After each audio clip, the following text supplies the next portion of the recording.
రోదన వినిపించడం లేదా? వైద్యాధికారి నియామకంలో అధికారుల నిర్లక్ష్యం.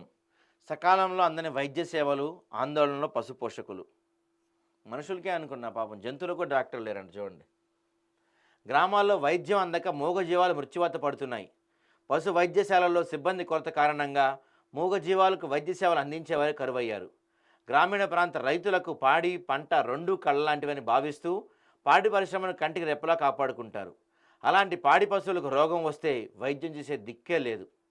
వేల రూపాయలు పెట్టి కొనుగోలు చేసిన పశువులకు సరైన వైద్యం అందక మృత్యువాత పడుతున్నాయంటూ రైతులు లబోదివమంటున్నారు. పాలకులకు మూగరోధన వినిపించడం లేదంటూ ప్రశ్నిస్తున్నారు. దారుణం కదా పాపం. మండలంలోని పశు వైద్యశాల నిర్వహణ అస్తవ్యస్తంగా మారింది.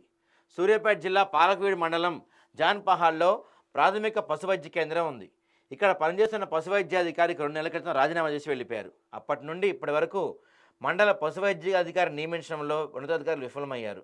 మండలంలో పశు వైద్యాధికారితో పాటు సిబ్బంది లేకపోవడంతో గ్రామాల్లో మూగజీవాలకు రోగాలు వస్తే అంతే సంగతులు. గత్యంతరం లేక పశు వైద్యశాలకు అటెండర్ దిక్కుగా మారాడు.